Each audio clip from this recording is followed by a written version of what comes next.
I should have known the humans were trouble the moment Ambassador Vrel decided to grab the small female by her collar. Let me back up. My name is Crix, and I serve as a diplomatic aide aboard the Galactic Council Station Meridian 7. For the past 16 cycles I have witnessed approximately 473 species negotiate treaties, trade agreements, and territorial disputes. I have seen wars prevented, alliances forged, and exactly one incident involving fermented glork juice that we do not discuss in polite company. But never, in all my years of service, had I seen anything quite like what happened when humanity sent their first delegation to our station. The day started normally enough. Well, as normal as it gets when you are expecting the galaxy's newest spacefaring species to arrive for their inaugural diplomatic summit. The humans had only achieved faster-than-light travel 6 months prior, which by galactic standards made them the equivalent of toddlers stumbling into a board meeting of corporate executives. I was standing in the grand reception hall, a space so massive it could comfortably hold 17 battlecruisers, when the human shuttle docked. The hall was packed. Representatives from over 200 species had gathered, curiosity outweighing their usual diplomatic obligation. Everyone wanted to see the infamous humans, the species that had somehow managed to survive on a death world classified as extreme hazard level 9. The doors opened with a hydraulic hiss. 5 humans walked in. The first thing I noticed was how small they were. Average height by galactic standards perhaps, but their frame seemed almost fragile compared to the armored bulk of a Thorian or the crystalline mass of a Prexian. They wore matching dark blue uniforms, simple and unadorned, with small patches on their shoulders depicting a blue and green planet. The second thing I noticed was their eyes. By the 7 moons, their eyes. They moved constantly, scanning, assessing, cataloging everything around them with an intensity that made my secondary stomach clench. The leader stepped forward. His designation was Captain James Morrison, according to the dossier I had memorized. Mid-40s by human reckoning, with short gray hair and a face that looked like it had been carved from the same stubborn stone as his planet. He smiled, showing those distinctive human teeth, and extended his hand toward Ambassador Vrel of the Zynthian Collective. Tall, proud, with skin that shimmered like oil on water and a sense of self-importance that could fill a solar system. The Zynthians were one of the founding members of the Galactic Council, and Vrel never let anyone forget it. Vrel looked at the extended hand with the same expression one might reserve for examining a particularly suspicious fungus. He did not take it. Humans, Vrel said, his translator rendering his words in that characteristic nasal tone that made everything sound like a complaint. You are late. Morrison's smile did not waver. Our apologies, Ambassador. We had a minor navigation issue. First time using the station's docking protocols. Incompetence. Vrel sniffed. Typical of primitive species. Perhaps you are not ready for membership in civilized galactic society. The other humans behind Morrison stiffened slightly. I noticed the smallest one, a young female with dark hair pulled back in what humans call a ponytail. Narrow her eyes. Her name was Lieutenant Maya Foster, according to my note. 26 years old, exobiologist, and currently looking at Vrel like she was calculating exactly which of his internal organs would be most painful to remove. But Morrison just laughed. An actual, genuine laugh that echoed through the hall. You might be right, Ambassador, he said cheerfully. We are pretty new at this. Fortunately, we are quick learners. This seemed to mollify Vrel somewhat. He gestured with one of his forearms. Come, we have prepared accommodations for your delegation. Tomorrow we will discuss the terms of your potential admission to the council. The humans followed, and I trailed behind as part of my duties. The crowd in the hall slowly dispersed, though I could hear the whispers and see the gestures. Everyone had opinions about humanity. Some were curious, others were dismissed. A few, like the Crithian representative I passed, looked actively hostile. Mammals, the Crithian hissed to his companion. Emotional, irrational, they will not last 3 cycles before starting a war. I kept my thoughts to myself, but privately I agreed. The galaxy had seen plenty of aggressive young species before. Most either learned their place or were put in it. Humanity would be no different, or so I thought. The accommodations provided for the human delegation were on level 47, in a section typically reserved for visiting diplomats from outer rim systems. Modest, but comfortable. I helped them get settled, answered their questions about station operations, and tried not to stare at how strangely they moved. Humans walk with a bounce, like their planet has lighter gravity than it actually does. Later I would learn this was because they evolved as persistence hunters, built to run down prey over vast distances until it collapsed from exhaustion. Terrifying? Yes. Useful information? Not at the time. Over the next few hours I watched the humans explore their quarters with systematic thoroughness. They examined every panel, tested every system, and took notes on everything. Lieutenant Foster in particular seemed fascinated by the environmental controls, peppering me with questions about atmospheric composition and pressure regulation that made my head spin. "This is incredible," she said, her eyes bright with excitement. "You can support over 300 different atmospheric types simultaneously. The engineering required for that is beyond anything we have back home." I felt a small surge of pride. Yes, the station was constructed over a period of 80 years by a coalition of 12 species. It is considered one of the great achievements of cooperative galactic civilization. 80 years, she murmured. "We built the International Space Station in about 10 years. But that was just for humans in low Earth orbit. This is orders of magnitude more complex." I had no idea what an International Space Station was, but I appreciated her recognition of our accomplishment. Captain Morrison spent most of his time reviewing documents on a portable datapad, occasionally asking his team members for their input. The other 3 humans, Lieutenants David Park, Rachel Stone and Marcus White, busied themselves with various tasks. They seemed efficient, professional, and remarkably calm for representatives of a species making first contact with a galactic civilization. Maybe, I thought, they would surprise everyone. Maybe they would be different from the typical aggressive newcomers. Then the banquet happened. The welcome banquet was a tradition dating back centuries, a formal dinner where new species were introduced to the major players in galactic politics. It was held in the Azure Dining Hall, a sprawling space with tables arranged in concentric circles around a central platform. The lighting was kept dim to accommodate species with sensitive vision, and the air was filled with the murmur of 100 different languages filtered through translators. The humans arrived precisely on time, still in their simple blue uniforms. I noticed they had politely declined the ceremonial robes offered to them, citing unfamiliarity with proper wearing procedures. Smart. Better to appear humble than accidentally commit a cultural faux pas with a garment. Ambassador Vrel was already seated at the head table, along with representatives from the other founding council species. The Thorians, massive and armored. The Prexians, towering and angular. The Helexians, flowing and graceful. And the Corthan, compact and intense. Morrison led his delegation to their assigned table near the outer ring. Not an insult exactly, but certainly not a position of honor. The humans sat without complaint. The meal began. Dishes from dozens of worlds circulated on floating platforms, each one carefully prepared to be safe for the various species present. The humans examined each offering with scientific curiosity, using small scanning devices to check for compatibility before cautiously sampling items that registered as non-toxic. "Interesting," Foster murmured, trying something that looked like purple gelatin but probably was not. Amino acid structure is similar to Earth proteins, but the chirality is reversed. Nutritious, but our bodies would not be able to metabolize it efficiently. "Eat the blue items," I whispered helpfully. We ensured those were compatible with human biochemistry. She gave me a grateful smile. "Thank you, Crix." The dinner progressed smoothly for about 30 minutes. Speeches were made, welcomes extended, and the usual diplomatic pleasantries exchanged. The humans listened attentively, their translator devices converting the various languages into English in real time. Then Ambassador Vrel stood to make his address. "My fellow council members," he began, his voice carrying across the hall. "We gather tonight to welcome humanity to our galactic community. A young species, naive and untested, but one that shows promise. Perhaps with proper guidance from more advanced civilizations, they may one day earn a place among us." I winced. Vrel was not known for his tact, but this was condescending even by his standards. Morrison's expression remained pleasant, but I saw Foster's jaw tighten. Vrel continued. "Of course, we must be realistic. Humans come from a world of violence and chaos. Their history is one of constant warfare, tribal conflicts, and self-destruction. They have only just stopped killing each other long enough to reach for the star." Now all 5 humans had gone very still. It was subtle, but their body language shifted. Shoulders squared, hands resting flat on tables, eyes focused with laser intensity on Vrel. "It will be our responsibility," Vrel droned on, seemingly oblivious, "to teach them civilization. To show them that brute force and primitive aggression have no place in a society governed by reason and law." Captain Morrison stood slowly.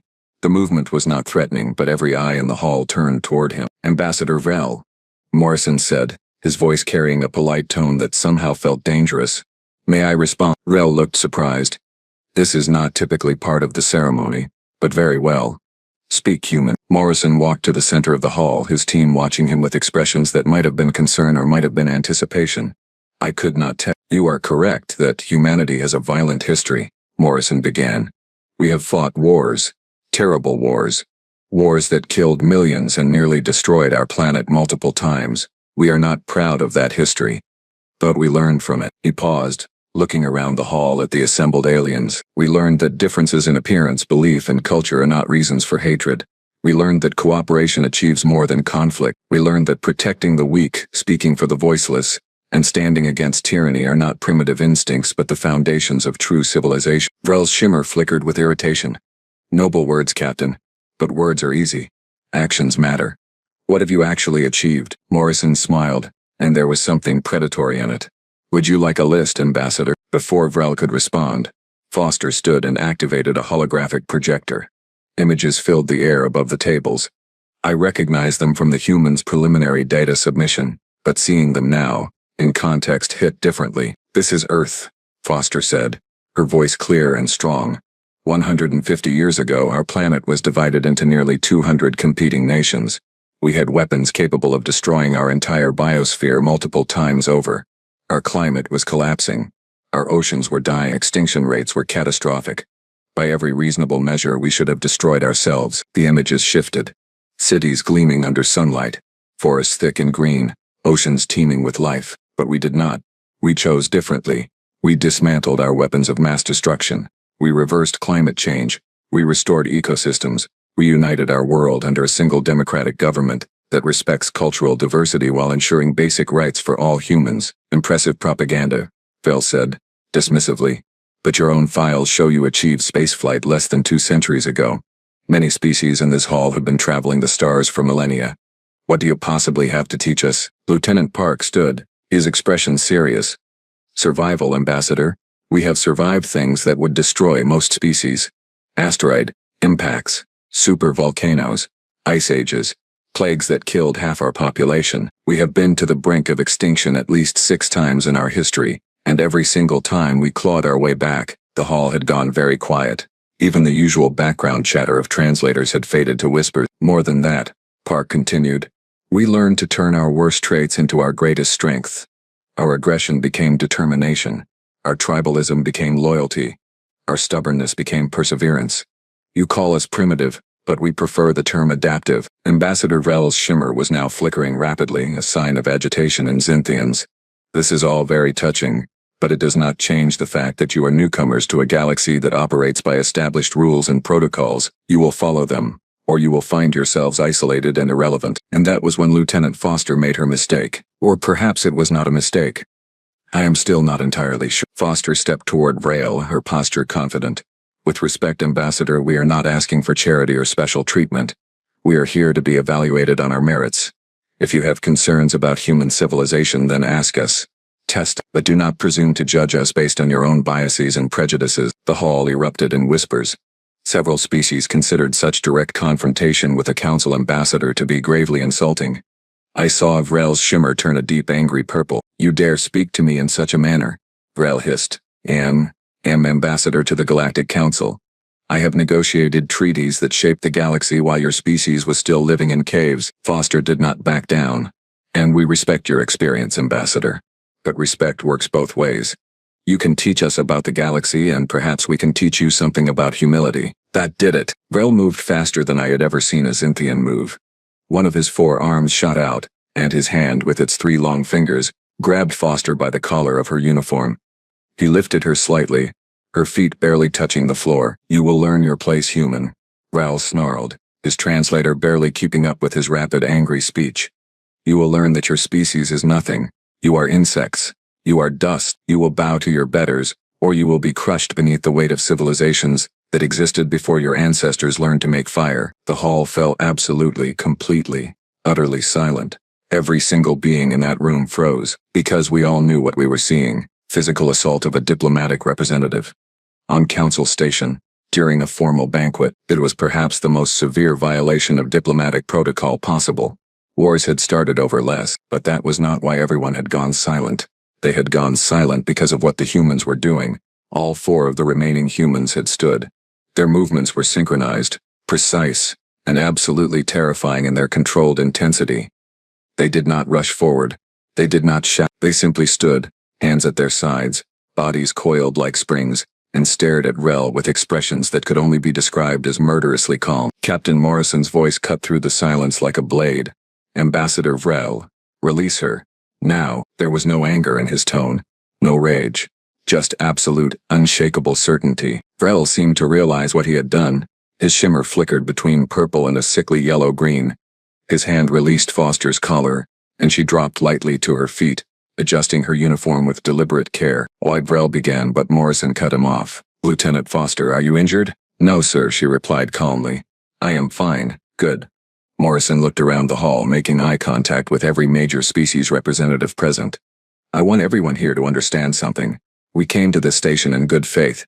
We came to learn, to grow, to become part of your galactic community. We have listened to your condescension, your insults and your presumptions with patience and grace." He took a step toward Vrel, and despite the size difference between humans and Xinthians, somehow Morrison seemed larger. "But understand this clearly," Morrison continued, his voice dropping to a dangerous quiet. "We will not tolerate physical aggression against any member of our delegation. Not from an ambassador. Not from anyone. If you want to judge humanity, then judge us on our actions. And our action right now is to give you one chance to make this right." Vrel's shimmer was now almost entirely yellow-green, the color of fear in his species. I apologize, I lost my composure. The human female, Lieutenant Foster. She was disrespectful, but I should not have responded with physical contact. "No," Morrison agreed. "You should not have." The silence stretched. I could feel the tension in the room like a physical presence, pressing down on everyone.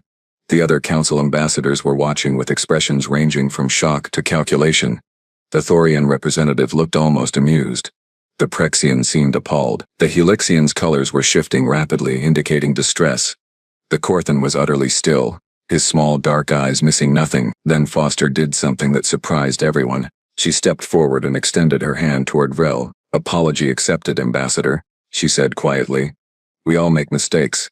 The measure of civilization is not perfection, but how we handle our failures." Vrel stared at the extended hand for a long moment. Then, hesitantly, he reached out with one of his forearms and grasped it. The sight was awkward, a human handshake adapted for Xinthian anatomy, but somehow it worked. The hall began to breathe again. Conversations resumed, though much more subdued than before. Several representatives approached the human delegation, some to offer support, others to introduce themselves properly for the first time. I stood there, my 3 legs trembling slightly, and realized something profound. The galaxy had just changed. We thought we were meeting a young, naive species that would need guidance and instruction. We thought we were welcoming children to an adult's world, but watching those 5 humans maintain their composure, defend their dignity without resorting to violence, and offer forgiveness when they could have demanded retribution, I understood something fundamental about humanity that our data files and reports had never captured. They were not children. They were survivors. Warriors who had learned when not to fight. Diplomats who understood that strength without wisdom was just brutality. And as I watched Captain Morrison return to his table, his team around him, their unity and purpose clear in every gesture and glance, I had one single terrifying thought. The galaxy was not ready for humanity. But ready or not, here they were. And tomorrow, when the formal negotiations began, everything was going to change. I just hoped we would all survive the experience. The next morning began with what humans apparently call a hangover, though I was not the one who had been drinking. Ambassador Vrel sent me to his quarters at the start of the cycle with instructions to prepare his briefing materials for the formal negotiations. I found him in his meditation chamber, his shimmer a sickly gray color surrounded by empty containers of Xinthian relaxation fluid. "Crix," he said without looking at me, "I have made a catastrophic error." This was not the confident, arrogant Vrel I had served for 6 years. This was a politician who had just realized he had stepped on a mine that had not exploded yet, but absolutely would. "The incident last night," I began carefully, "is already circulating through every diplomatic channel in the galaxy," he finished. "By midday, the Council of Elders on my homeworld will have seen the recording. By evening, formal censure proceedings will likely begin." I said nothing. There was nothing to say. He was probably right. "The humans," Vrel continued, his voice quiet. "They could have destroyed me last night. One word to the Oversight Committee about physical assault, and my career would have ended instantly. Instead, their female lieutenant accepted my apology and moved on as though nothing had happened. Perhaps they understand politics better than we assumed," I offered. "No." Vrel's shimmer flickered. "They understand something far more dangerous. They understand mercy. And mercy given is debt owed, whether the recipient wants it or not." He was not wrong. In galactic politics, Forgiveness was often more binding than any contract. What will you do, Ambassador? What I should have done from the beginning. Treat them as equals, and pray to the Seven Suns that they actually want what they claim to want. Because if humanity has ulterior motives, we just handed them leverage on a quantum platter. I left him there, and made my way to the negotiation chambers on level 12. The formal talks were scheduled to begin in 2 standard hours, and I needed to ensure everything was prepared. As I walked through the station's corridors, I could not help but notice the change in atmosphere. Every screen, every data port, every communication hub was buzzing with footage and analysis of last night's banquet. I saw the moment replayed dozens of times, Rel grabbing Foster's collar, the humans standing as one, Morrison's cold, controlled response, Foster's extended hand of forgiveness. The commentary was split. Some species saw humanity's restraint as wisdom. Others saw it as weakness. A few, like the Crethians, were openly mocking what they called human cowardice for not immediately retaliating, but there were other voices too. Quieter ones. Analysts and historians pointing out patterns. One Helixian commentator noted that humanity's response perfectly matched their documented behavior during their own planetary unification. Faced with provocation, they had consistently chosen de-escalation, until no other option remained, at which point their response had been swift and absolute. The question, the commentator said, her color shifting thoughtfully, is not whether humans will fight. Their entire history proves they excel at warfare. The question is what it takes to make them fight. And whether we want to discover that threshold. I reached the negotiation chambers and began setting up. The room was designed for maximum flexibility, with adjustable gravity, atmosphere and seating configurations. Today it was set for standard parameters, 1.2 gravities, oxygen-nitrogen atmosphere, comfortable for most species. The human delegation arrived early, all 5 of them looking remarkably fresh despite the previous night's drama. They wore the same blue uniforms, though I noticed each one had added small personal touches. Foster had a pin on her collar depicting Earth's moon. Park wore a bracelet made of woven metal. Stone had a small patch on her shoulder showing a bird in flight. White had modified his boots with additional grip treads. And Morrison carried a battered notebook, actual paper and ink, an antique even by human standards. Good morning, Crix, Morrison said warmly. Is there anything we should know about today's format? The Council will present a series of scenarios and questions, I explained. They are designed to assess how humanity would handle various diplomatic, ethical, and practical situations. Your responses will help determine your classification and privileges within galactic society. Essentially a test, Foster said. Essentially. We are good at tests, White added with a slight smile. The Council representatives began arriving. First the Thorians, their armored bulk making the floor vibrate. Then the Prexians, angular and precise. The Helixians flowed in like living art. The Corthon entered silently, as was their way. And finally Ambassador Vrel, his shimmer now a carefully controlled neutral blue. Vrel took his seat at the head of the curved table. Shall we begin? The negotiations lasted 7 hours. I have attended thousands of diplomatic sessions, but I had never seen anything quite like this. The Council started with softball questions, basic stuff about human government, resource management and cultural values. Morrison and his team answered clearly and concisely, providing exactly the information requested without unnecessary elaboration. Then they moved to hypothetical scenarios. Suppose, the Thorian representative rumbled, his translated voice like grinding rocks, that your exploration vessel encounters a primitive species on a pre-industrial world. They possess resources you need. How do you proceed? Morrison did not hesitate. We would not make contact. Galactic law, as we understand it, prohibits interference with pre-spaceflight civilizations. We would note the location and move on, even if your crew was dying and those resources could save them. The Thorian pressed. Even then, Morrison confirmed. We do not believe our need justifies violating another species' natural development. We would find another solution or accept the consequences of our choices. The Prexian spoke next, her voice crystalline and sharp. But you are a young species. Your technology is limited. Another spacefaring civilization could harvest those resources without violating the primitives. Would you purchase from them? Now Morrison paused, and I saw his team exchange glances. It was Foster who answered. No, she said. That would make us complicit in the violation. If the law has a moral foundation and we believe it does, then circumventing it through a third party still breaks the spirit of that law. Even if your people died, the Prexian insisted. Even then, Foster repeated quietly. One of our oldest principles is that the ends do not justify the means.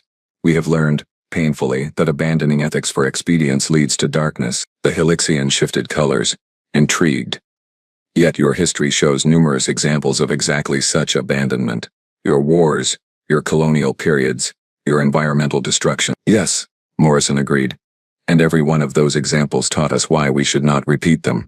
We are not claiming moral superiority, we are claiming moral education, purchased at terrible cost. The questions continued, growing progressively more complex and challenging. Trade disputes, territorial conflicts, refugee crises, military interventions. Each scenario was designed to probe human ethics, logic, and priorities. What struck me was not just their answers, but how they arrived at them. The humans frequently paused to consult each other, debating points in quiet voices before presenting a unified response. They disagreed openly within their team, but always respectfully, and once a decision was made they all supported it. Then the Corthan spoke for the first time. His voice soft but carrying unusual weight. "I have a different question," he said. "It is personal, not hypothetical." Morrison nodded. "We will answer if we can. Last night Ambassador Vrel assaulted one of your delegates. By rights, you could have demanded his removal, possibly even charges under station law. Instead, you accepted his apology and moved forward. Why?" The room went very still. This was the question everyone wanted answered, but none had dared ask directly. Foster leaned forward slightly. "Because punishment was not our goal, Ambassador. We came here to build relationships, not win battles." Vrel made a mistake in a moment of anger. "We have all done that. Destroying his career would not have served our interests or his, and it certainly would not have improved human-Xinthian relations. But you demonstrated weakness." A Krithian observer interjected from the side of the room. "You showed that humans can be physically intimidated without consequence." Morrison's expression did not change, but his eyes went very cold. "No. We showed that we can differentiate between a genuine threat and a momentary lapse in judgment. If we believed Vrel was actually dangerous, our response would have been very different." "How different?" the Krithian challenged. "Different enough that we would not be having this conversation today," Morrison said flatly. "Because the banquet hall would have been repurposed as a medical facility." The silence that followed was profound. There was no bravado in Morrison's tone, no anger, just simple statement of fact, which somehow made it more terrifying. The Corthan made a sound that might have been approval. "You choose your battles carefully. This is wisdom. This is survival," Morrison corrected. "Fighting is easy. Knowing when not to fight is hard. We learned that lesson after nearly destroying ourselves in 3 world wars." "3? The Prexian said sharply. "Your files only mention 2 major global conflicts." Morrison's smile was grim. "The third one never quite reached global status, but it killed 80 million people over 40 years through proxy wars, espionage, and brinkmanship. We call it the Cold War. It taught us that being right is not enough. You also have to be wise." The negotiations continued, but I noticed a shift in the Council's demeanor. They were no longer testing the humans to find weaknesses. They were testing to understand capabilities. There was a difference. Subtle, but significant. Then we reached the final scenario presented by Vrel himself. "Suppose," Vrel began, his shimmer carefully neutral, "that humanity is admitted to the Council. 6 months later you discover that one of the founding species, let us say hypothetically the Xinthians, has been secretly violating the law against interfering with primitive worlds. You have proof, undeniable evidence. What do you do?" This was a loaded question, and everyone knew it. Accusing a founding species was political suicide, but ignoring violations undermined the entire legal framework. Morrison was quiet for a long moment. Then he said, "May I ask a clarifying question?" "Of course. In this scenario, are the Xinthians interfering for profit, for research, or for what they believe is the primitive's benefit?" Vrel's shimmer flickered with surprise. "Does it matter?" "Very much. Intent informs approach. If for profit, that is exploitation and should be stopped immediately. If for research, that is still wrong but suggests ignorance rather than malice. If they believe they are helping, then they are, from a human perspective, engaging in what we call colonialism, the most insidious form of interference because it disguises itself as benevolence. Let us say they believe they are helping," Vrel said quietly. Morrison nodded slowly. "Then I would first come to them privately with the evidence. I would explain why their actions, however well-intentioned, violate the rights of the primitive species to self-determination. I would appeal to their ethics, their sense of justice, their own history of development, and if they refuse to stop, then I would go public with the evidence. Not to destroy them, but to force accountability. Because laws that only apply to the weak are not laws. They are tyranny with paperwork, even if it meant making a powerful enemy." Vrel pressed. Morrison met his eyes steadily. "Especially then. Because if we compromise our principles for convenience, we lose the right to claim we have principles at all. The room erupted, not in anger, but in argument. Half a dozen species began debating simultaneously, their translators working overtime. The Thorians approved loudly.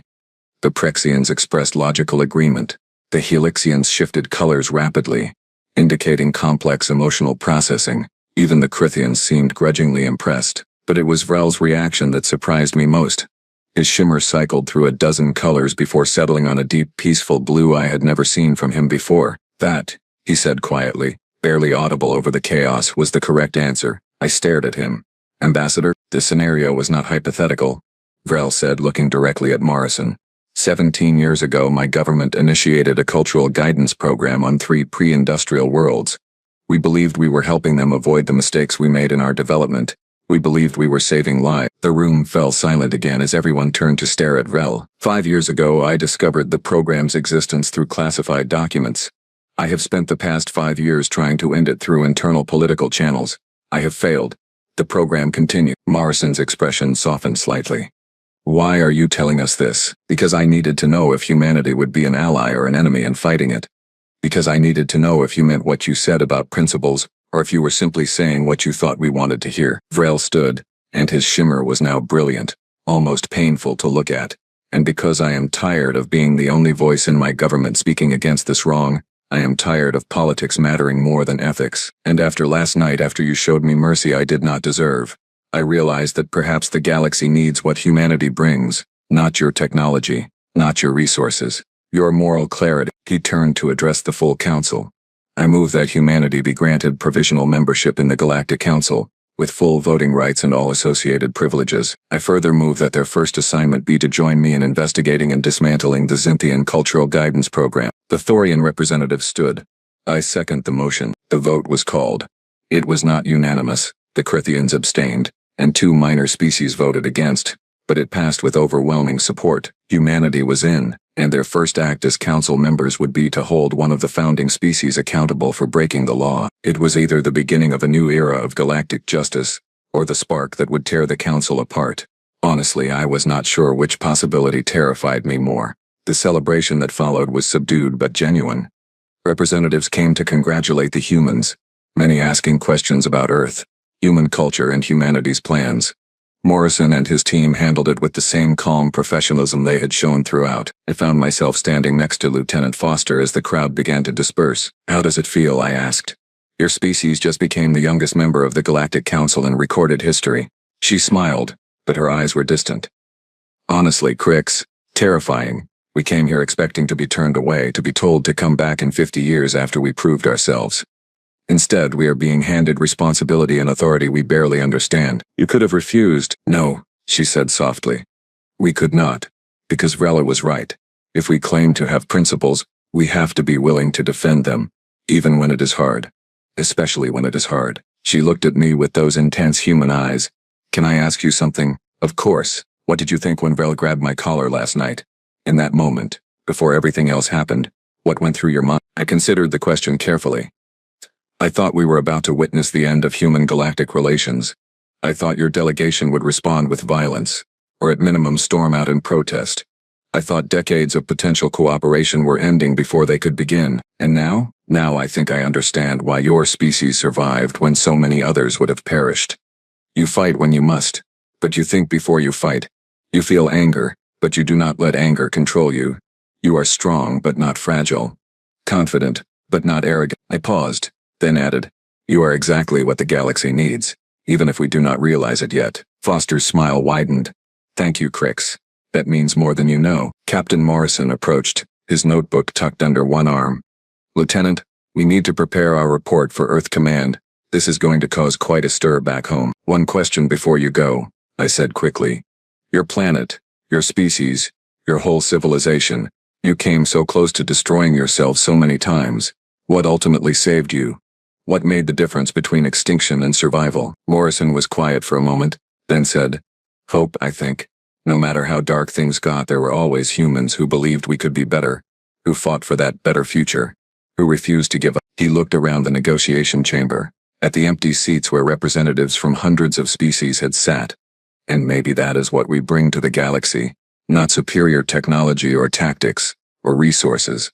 Just the stubborn, possibly insane belief that things can always be better, that mistakes can be learned from, that enemies can become friends, that darkness can be pushed back, even when the odds are impossible. Morrison's smile was fierce and wild and absolutely human. Especially then, because humans, we do not know how to quit. They left shortly after, the five of them walking together down the corridor, already deep in discussion about next steps. I watched them go and felt something I had not experienced in years of diplomatic service. Optimism? The galaxy was entering uncharted territory. The old powers were being challenged. The comfortable assumptions were cracking. Change was coming. Rapid and unstoppable. And at the center of it all was a species that had barely learned to walk among the stars, already running full speed into problems that had festered for centuries. It was going to be chaos. It was going to be glorious, and I could not wait to see what happened next. Ambassador Vel found me later that evening as I was filing the day's reports. "Crix," he said, his shimmer a contemplative purple-blue. "I need to ask you something." "Yes." "Ambassador, do you think I made the right choice? Admitting humanity to the Council? Exposing my government's crimes? Betting everything on a species we barely know?" I looked at him, this proud, flawed being who had spent 5 years trying to do the right thing alone, and I smiled. "Ambassador, humans have a saying, in for a penny, in for a pound. I do not fully understand it, but I believe it means that once you commit to a course of action, you commit fully, and you have committed. We all have. Humanity is here now. They are not going anywhere. So the question is not whether you made the right choice. The question is what we do next." Rel's shimmer brightened slightly. "What we do next is survive the consequences of inviting chaos into our ordered galaxy. Perhaps," I agreed. "Or perhaps we discover that a little chaos is exactly what a stagnant civilization needs." He laughed, a bubbling sound I had heard maybe twice in 6 years. "You are either very wise or very foolish, Crix. With respect, Ambassador, is there really a difference?" "No," he said, still chuckling. "No, I suppose there is not." He left, and I returned to my reports. But I could not focus. My mind kept returning to the humans, to their restraint and their passion, their wisdom and their stubborn hope. The galaxy had spent millennia building a careful, delicate, balanced system of laws, treaties, and protocols. It worked, mostly, but it was fragile. A strong wind could shatter it. Humanity was not a strong wind. Humanity was a hurricane, and the storm had just made landfall. I finished my reports, closed down my workstation, and made my way to my quarters. Tomorrow would bring new challenges, new crises, new impossibilities that somehow needed to become possible. But tonight I allowed myself to feel something I had not felt in a very long time. Excitement. Because whatever else humanity was, whatever chaos they brought, whatever problems they solved or created, one thing was absolutely certain: the galaxy would never be boring again. And for a career diplomat who had spent decades watching the same political plays repeat with different actors, that was perhaps the greatest gift imaginable. The humans were here, and everything was about to change.